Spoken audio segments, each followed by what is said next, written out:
Outdoor adventure won't wait for engine problems. Things like hard starts, rough performance, and lost fuel economy are often caused by fuel gum and varnish buildup. Seafoam can help your engine run better and last longer. Simply pour a can in your gas tank. Hunters and anglers rely on Seafoam to keep their engines running the way it should the entire season.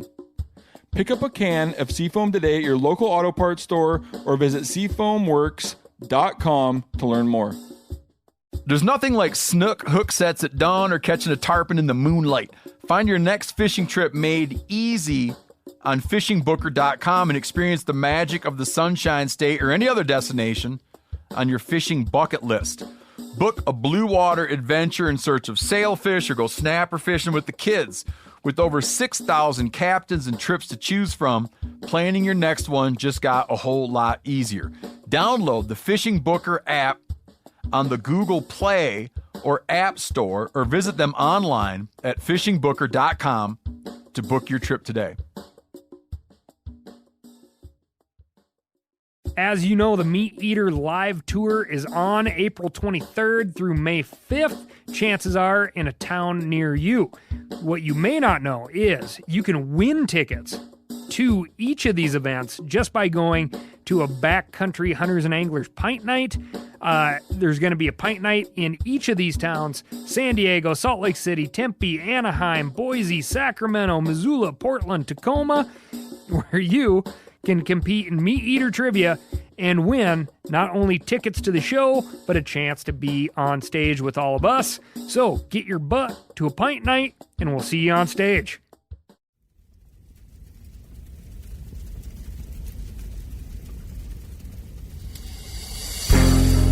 As a guide and hunter, I've spent thousands of days in the field. This show is about translating my hard-won experiences into tips and tactics that'll get you closer to your ultimate goal, success in the field. I'm Remy Warren. This is Cutting the Distance. Welcome back, everyone, to Cutting the Distance podcast. This week is part 2 of the live Q&A I did from the Pope and Young Club Convention in Reno, Nevada. For me, these are really fun episodes to do, and I think probably out of the line of podcasts in the past, some of the best episodes if you're looking for high-level tactics or just to better understand my hunt strategies. Now, this is the first for us doing something live, but I think what I really enjoyed about it is the fact that I really couldn't cherry-pick the questions. So because of that, this episode, there are a few solid tactics that I may never have divulged otherwise. Maybe not because I wouldn't want to, but because I just wouldn't think about diving into that tactic. So I hope you guys enjoy it. Let's jump in right now to the first question and go live to the Pope and Young. It's awesome to be here at Pope and Young Club Convention, 60 years of Pope and Young, and I'm excited. You know, my kind of base is in Western big game hunting, obviously archery hunting. So, you know, I love to do these question and answers because it's a good way for me to interact with you. Kind of, you know, there's a question that you've had about tag draws, hunt tactics, any kind of question that there is, I will be more than happy to answer. And even if I don't know the answer, though, I'll probably give you an answer, and you can Google it later. Just don't ask me anything to do with math, please. I think there were some pretty weird conversions the last hour. I failed that math test, but if it's adding up 6 by 6, I know that. So yeah, we'll get started. So I'm excited to kind of kick this off. If anybody, you know, I just want to open it up. We'll kind of create a discussion, and if there's questions on questions or whatever, feel free. You know, I'd love to kind of answer whatever you guys have. So anyone want to kick it off? What is your opinion on the filming rules, Colorado Wilderness? Ooh, that's a loaded question. Getting into the politics here. You know, I mean, I think like for the most part, filming in wilderness, you know, is kind of not necessarily allowed, especially commercial filming. Here's my thought. I mean, this is just my personal thoughts on filming in wilderness. I think that in many ways, I can understand the idea behind it because you don't want. Wilderness is a very, very special thing to me. It's a very special thing to a lot of hunters. And the reason that the wilderness is such a cool place is because there is no motorized, there's no bicycles, there's no helicopters, there's no planes, there's no chainsaws. You're doing things the way they were.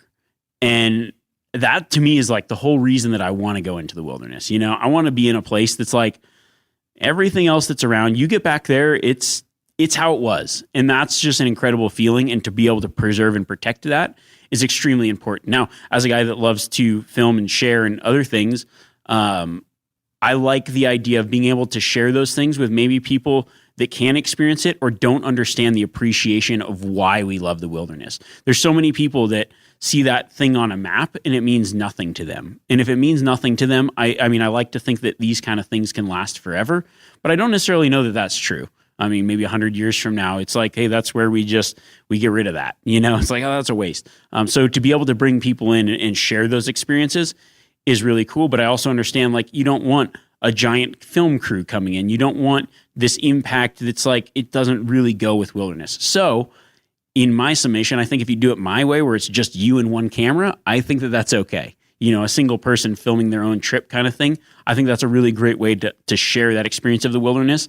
And it's like, okay, well, you self-film, you do it yourself. Of course, that's your thought. But I kind of think it's a good way of like that, trying to find that balance of making it this big production thing where anybody could go back there and film Star Wars, or making it a thing where, hey, I'm just trying to share what I love and like the land and the appreciation for the wildlife and the things back there. Because I mean, how many nature wilderness films have you seen where it's like, I mean, you know, filmed in the Frank Church or those kind of things? Those are things that I remember growing up watching and saying, that's the whole reason that I wanted to go into the Selway, wanted to go into the Frank Church, you know, seeing it. Because if I didn't see it, I wouldn't understand it.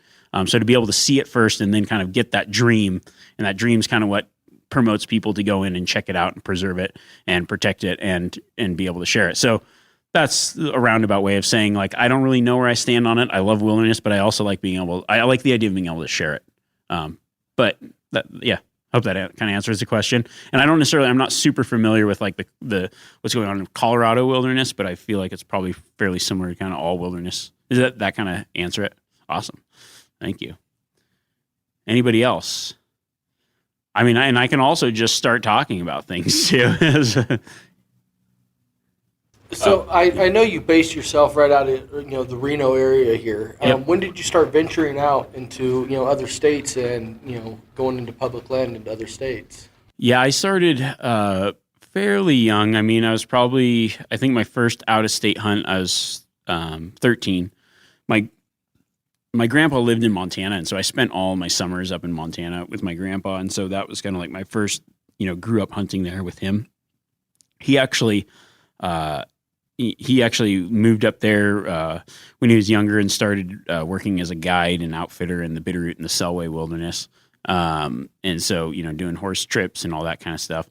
And then, when I was a kid, he ended up selling his outfitting, but I would go up there and hunt with him and kind of learn the land throughout the summer and then go up and do some hunting and stuff like that.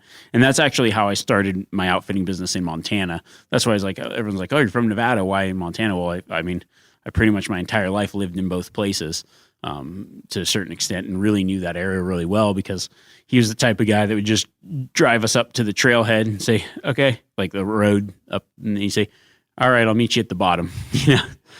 13 years old. Like, yeah, find your way down. It's like, okay. I was like thinking about it. I'm like, yeah, fend for yourself. I don't know what I think he would, but it was pretty cool. He like, loved being able to share that with us and show us around. And so, growing up and having that experience and that knowledge was awesome. And then, shortly after high school, I was like, well, that's the mecca of elk guiding. If I want to be an elk guide, I got to go up there where it's on, where you can pick up a tag and hunt, unlimited areas and over the counter tags and really have an opportunity and do a lot of guiding and hunting up there. So, and then I think one thing I was a fairly early adopter of just like starting to apply other places because I knew I loved to hunt and I think actually growing up in Nevada was the reason that I started going to other states because we were one of the only places that didn't have over-the-counter tags. So kind of that thought of being like, I knew a lot of adults. I was obsessed with hunting. And I'm like, I knew a lot of adults that would go 5 or 6 years between hunting big game animals. And I said it like, I was like, I don't want to be that person. Like, how can you do that? So I had to find other places to go. And And so I kind of started even before a lot of that, before all these magazines of telling you, you know what I mean? I was like, that's what I did. I read and researched and started applying. And I mean, I've got now looking back, I mean, I'm fairly young and have 25 points in most states. So, you know, it's, I still haven't drawn anything anywhere, but hey, you know, I've got the points to cash in hopefully one day, which is pretty cool. So kind of just, I've had that kind of mentality for a long time. That's awesome. Yeah. And you being so close, you know, to the California side and the Sierra Nevada range, when did you start venturing over there into the California? Growing up, I wish I knew now what I know and knew then what I know now, because it was like, it's so close. And I mean, now I've figured out that I could be hunting in some pretty awesome over-the-counter zones where I can pick up 2 tags and really like get after it in some awesome wilderness. And I'm like, and I can be hunting that closer than 90% of the places I hunt in my own home state. And I didn't realize that until fairly later in life, probably about, 15 years ago. But I mean, still, enough time to take advantage and do some cool hunts over there, and, bear tags or whatever. I didn't realize everybody's leaving California to go somewhere else. And I think that there's actually some pretty good hunting that people don't really even realize, or it doesn't get talked about enough, because we're blessed there when you really think about it. Yeah. You really are. When it comes to over-the-counter tags and the access and the public access that we have. Oh, yeah. If you're a public land hunter, I mean, you have endless opportunities. Yeah, there's a lot of opportunities for, over-the-counter type stuff, and a lot of good stuff that I think a lot of people don't recognize or realize. So I think it is one of the few Western states that probably gets talked about the least and has probably the most potential. We could keep it that way. Yeah, exactly. Well, not anymore because you're on record. Yeah.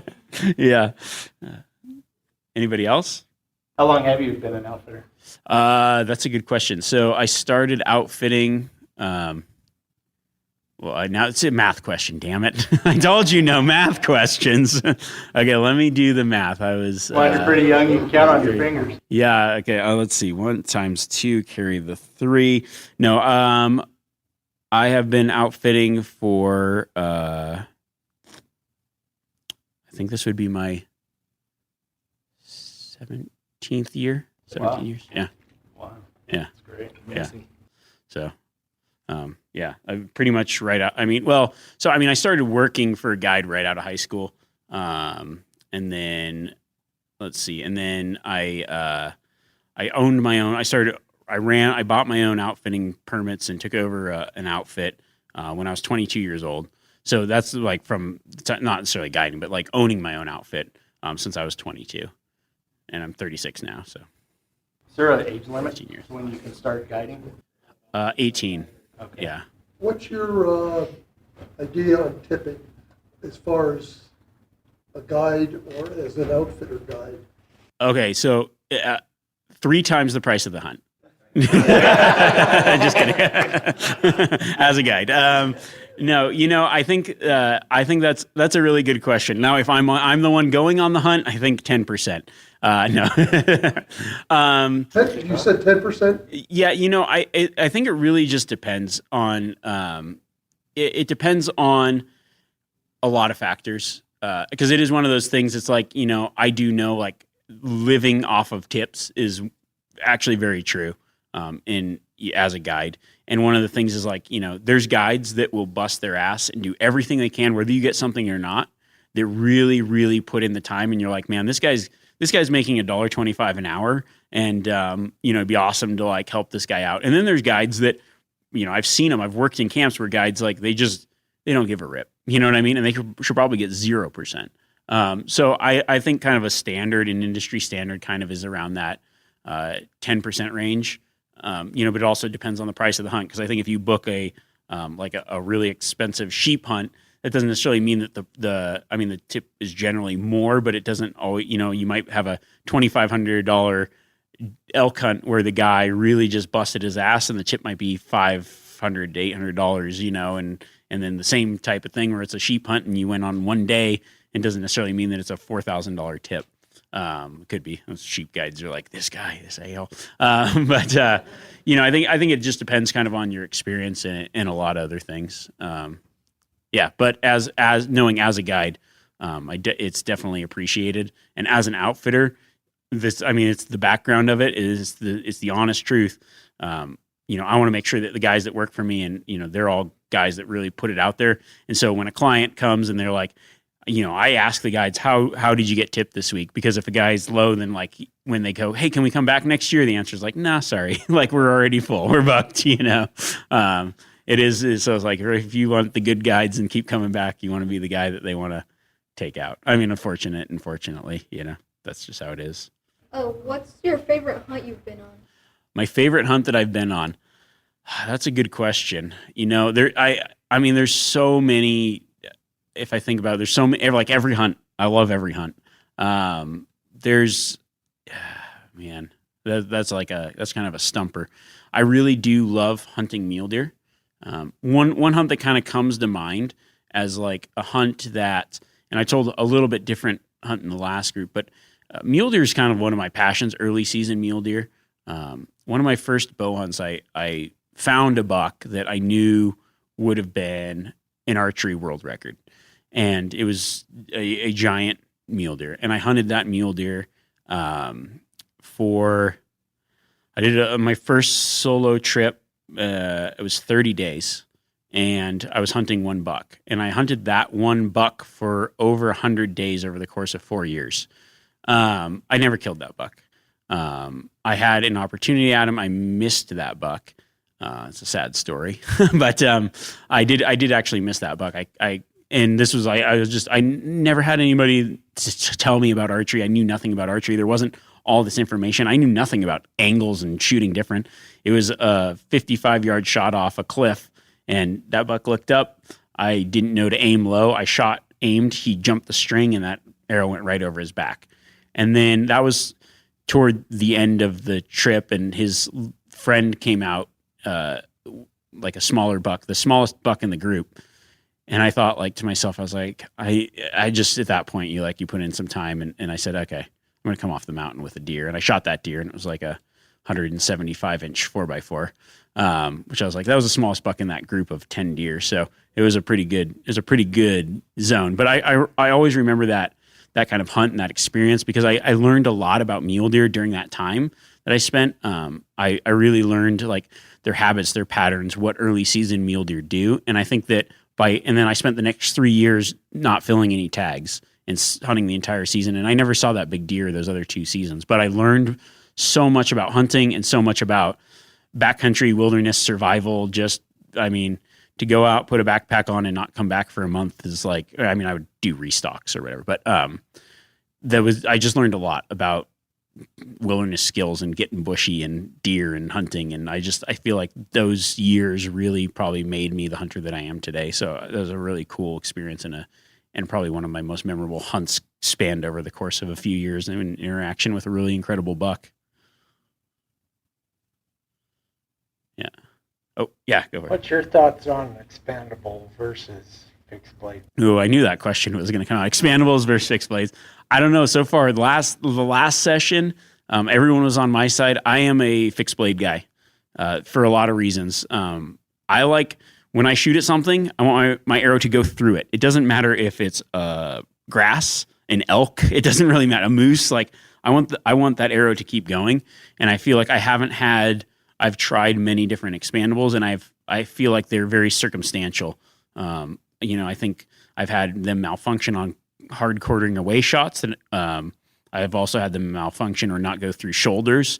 And so I'm the type of person, some people might disagree, but I've had a lot of experience hunting a lot of different places. And one thing that I've noticed, and especially through guiding and for different species around the world, white-tailed deer's vitals are a lot different than almost every other animal on the planet. And whether you're talking to guides in Africa, guides in Australia, guys in mid-Asia, like they're like guys that whitetail hunt a lot shoot things way too far back for almost every other animal because whitetail lungs are so large and you can get that. But for most species, you gotta hug pretty tight to that shoulder to make a really good clean shot, and depending on their body position. And I want that broadhead that's like, hey, if I'm the type of guy that hugs close to the shoulder, and if I hit something I don't want, I want to make a perfect kill.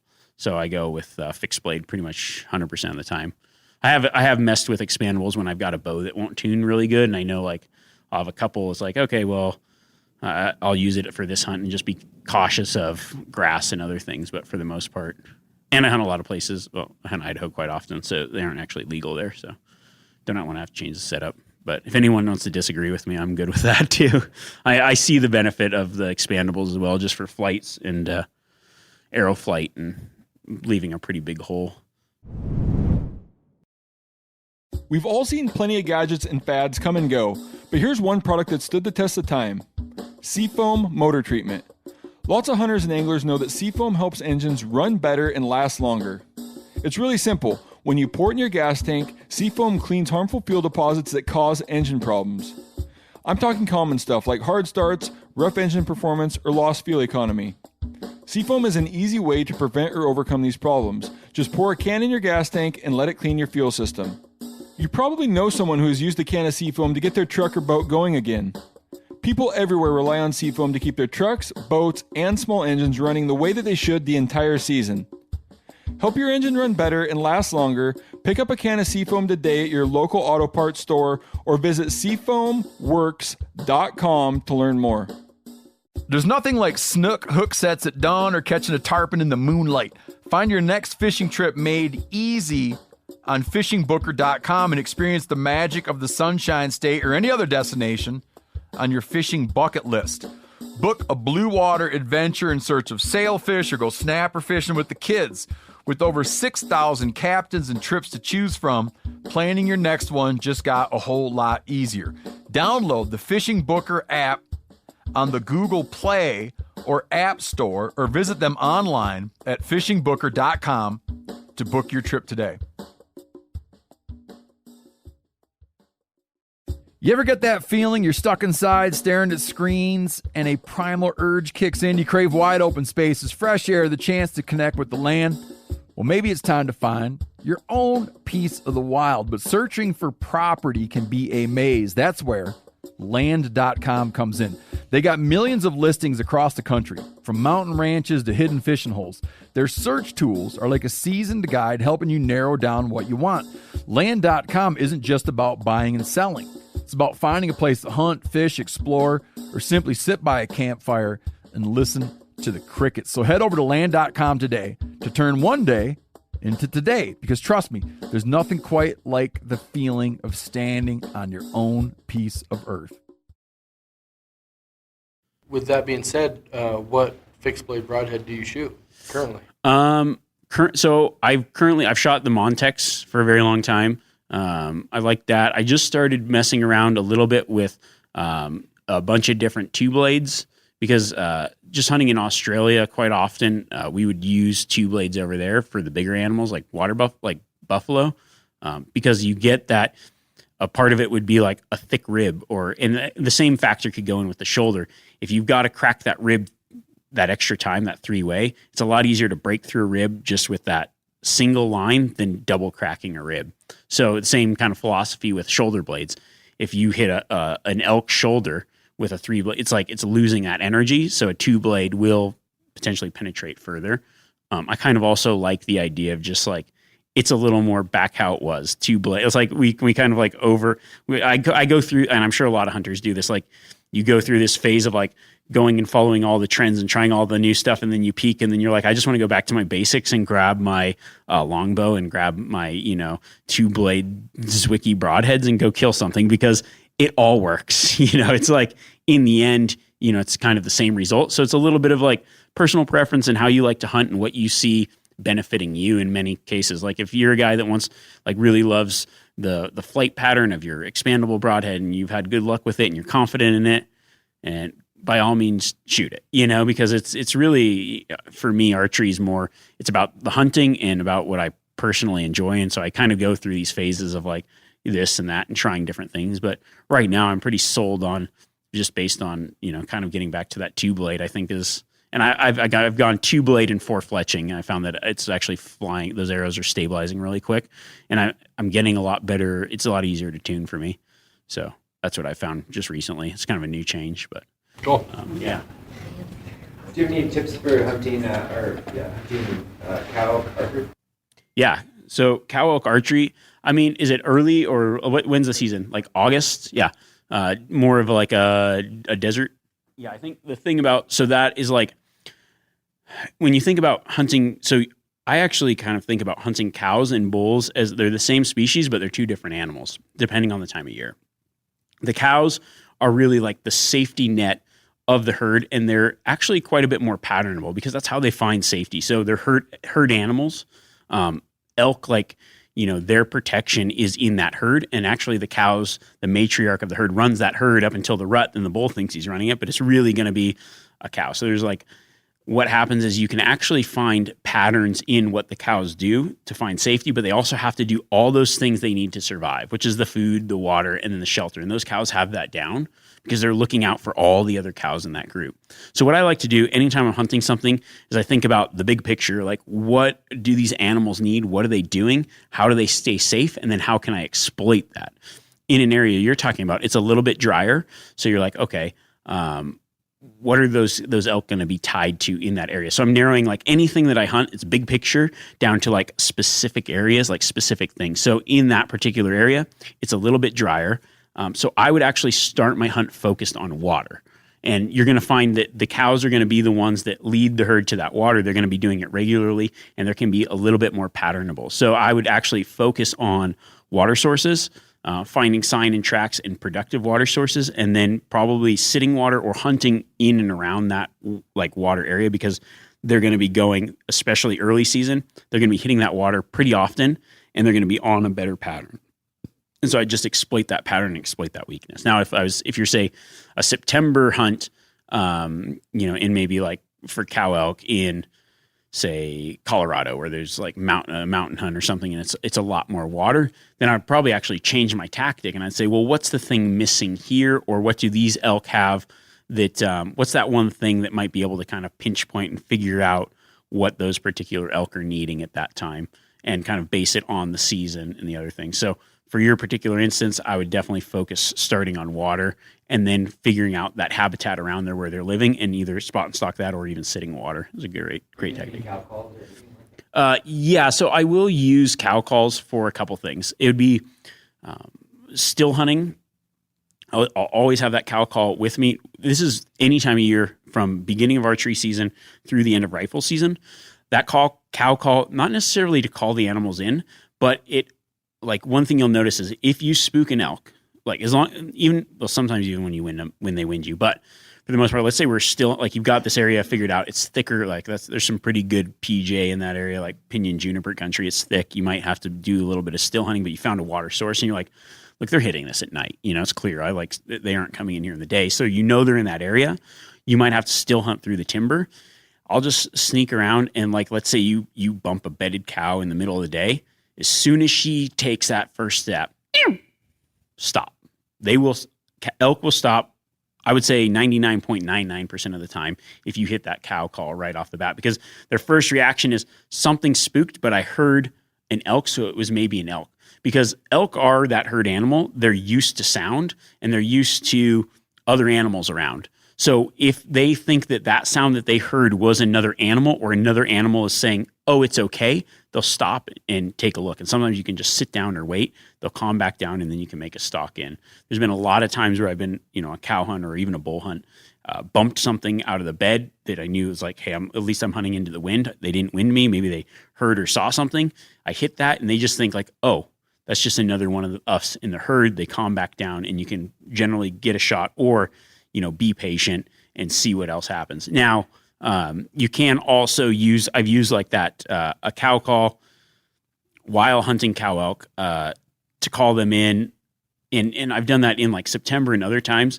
Mostly what will end up happening is you're going to be calling in a calf. So that's actually the easiest packing and most delicious of the elk species. So go for it, let it rip.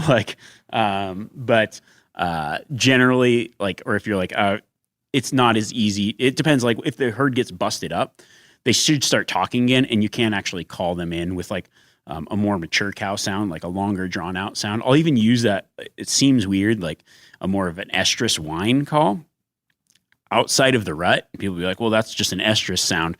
But I found that like the cows really respond to that. I don't know if it's what it is. So I'll just like a more sound. And that it like draws the curiosity of other cows. So it might be something you want to try. Yes. How'd you get hooked up with Prime? That's not who I normally think of for hunting shows? Oh, that's a good question. I don't know. You're talking on Amazon? I don't even know how that happened. That's a good, I really don't know. I think it was just, we kind of like, we were on the outdoor channel and then we were looking for kind of another home for it just as things went more digital. And we had known some people that reached out to us and were like, hey, we'd love to have this here. And that's kind of how it landed there. Yep. I know you've covered it in your podcast a couple times, but e-scouting, new areas that you've never been to before, any additional tips and tactics to offer? Yeah, I think, well, I guess like it's always, you can talk really broad or you can talk really specific. So is there like a specific type of terrain or animal, Montana? A lot of timbered area, but there's a lot of water too. Yeah, so e-scouting, when it comes to like e-scouting timber, I'm all about topography. So I learned, like many of it, is like started hunting using paper topo maps. And I got really good at reading them and I started to find places that elk like and started kind of compiling that data of there's certain types of topography that animals prefer. And so what I like to do is I actually really enjoy hunting elk in the timber. And the way that I find the places that I'm hunting is using essentially topography. I'll turn the satellite imagery off and I'll just look at the straight topo map and how the terrain underneath those trees is laid out. And so one thing specific to elk is, like elk do live in some really steep, nasty, gnarly country, but they're super lazy. They love benches. They love those like more flattened out spots. They love those ridges and those finger ridges. So when an elk beds, like they like to bed for safety, but you got to think also it's that goes back to that herd thing. Like they need a spot where the herd can spread out and everybody's got their eyes, ears, and noses out. And that tends to work best on a more like flat spot. Now they will obviously bed in some steep, gnarly stuff, but for the most part, a lot of their bedding is going to be find those topography areas where it's super steep, and then you've got that little bit of difference, that one little thing that's different than everything else that lends itself to being good elk habitat. So that steep ridge that kind of flattens out and then goes down, or that big ridge that now has 3 finger ridges coming off, and then figure out, okay, which way is the wind blow in this area? Generally, the predominant wind, because what an elk's going to do, or any animal really, they like to bed kind of like if they're on a hill of some kind, they're going to bed, they're going to get comfy. They're probably going to be bedded with their body downhill because if they're bedded with their body uphill, they're going to roll down. So they're like this, they're sitting there and it's really, they can look up, they can look down, but they like the wind at their back. So what I do is I look at the topography and say, where's a good bedding area? And then I go, okay, which way is the predominant wind? And is there enough cover in there that they're out of the sun? And then I go, okay, pinpoint that because that's where maybe I'll still hunt or start my hunt around that. They're going to end up there at some point in the day.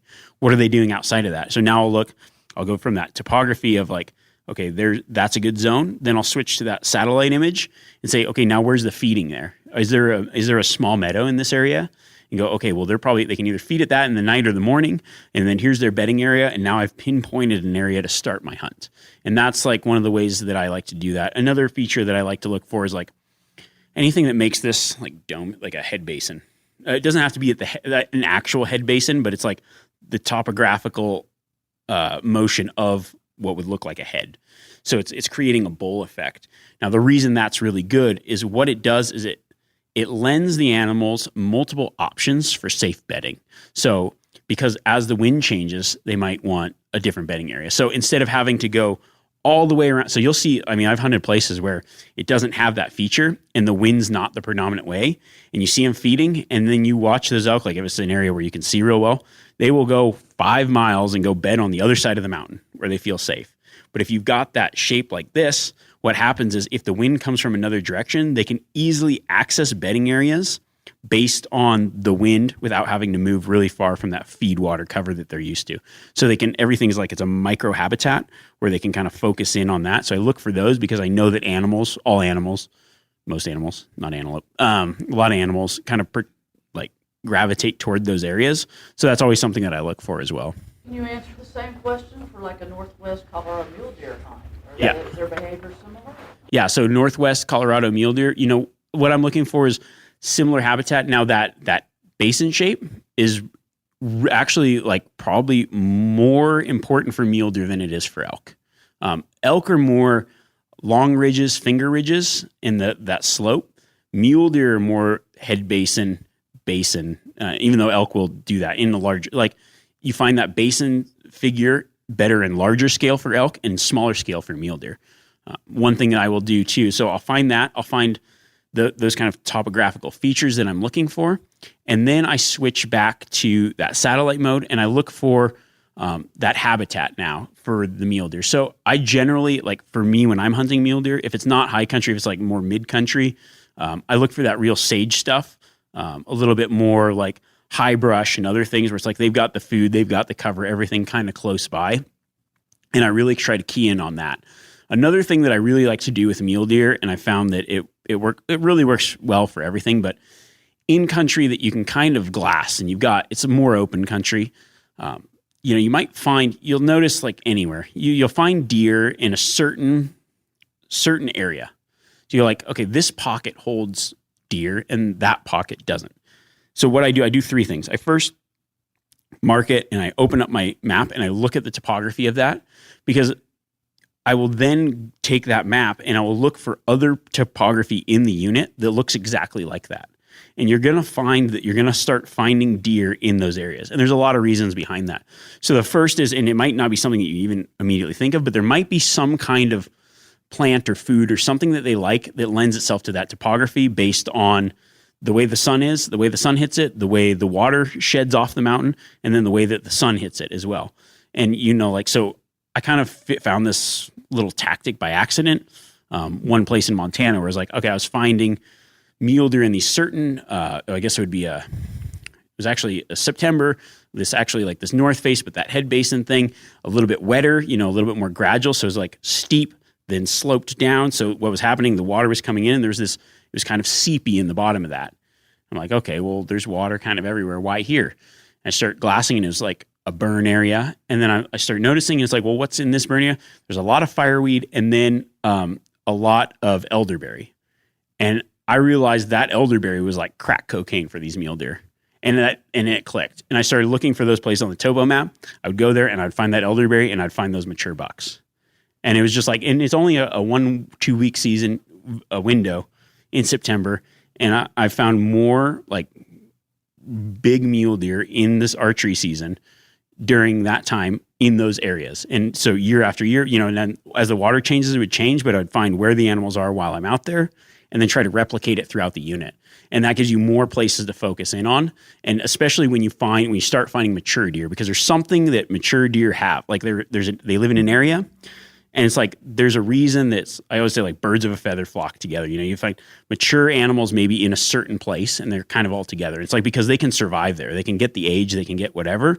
And so by focusing in on what did these deer in this place have and where can I find it other places, it increases the amount of spots that you can go check and have a good likelihood of finding what you're looking for, if that makes sense. Yeah. You mentioned elderberries. Can you talk a little bit more about preferred elk foods?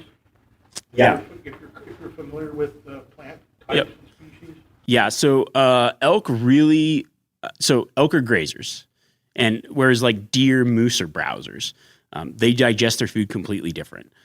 Grazers need grass. And so some of the best high protein grass is fescue.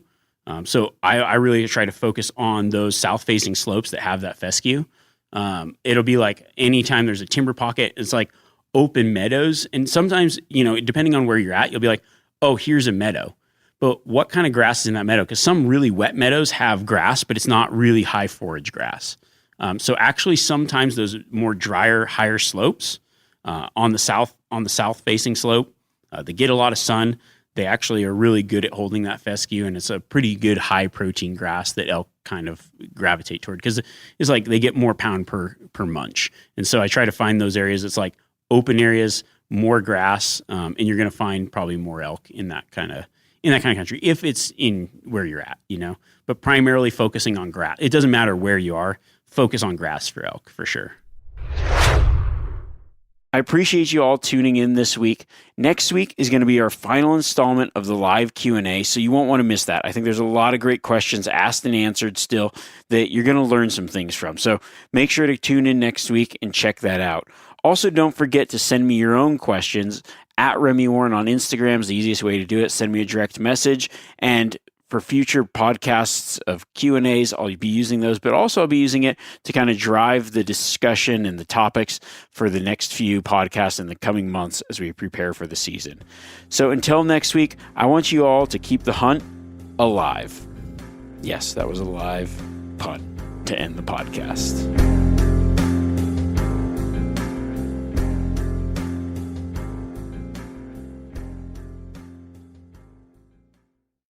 Outdoor adventure won't wait for engine problems. Things like hard starts, rough performance, and lost fuel economy are often caused by fuel gum and varnish buildup. Seafoam can help your engine run better and last longer. Simply pour a can in your gas tank. Hunters and anglers rely on Seafoam to keep their engines running the way it should the entire season. Pick up a can of Seafoam today at your local auto parts store or visit seafoamworks.com to learn more. As you know, the Meat Eater live tour is on April 23rd through May 5th. Chances are in a town near you. What you may not know is you can win tickets to each of these events just by going to a backcountry hunters and anglers pint night. There's going to be a pint night in each of these towns: San Diego, Salt Lake City, Tempe, Anaheim, Boise, Sacramento, Missoula, Portland, Tacoma, where you can compete in Meat Eater trivia and win not only tickets to the show, but a chance to be on stage with all of us. So get your butt to a pint night, and we'll see you on stage.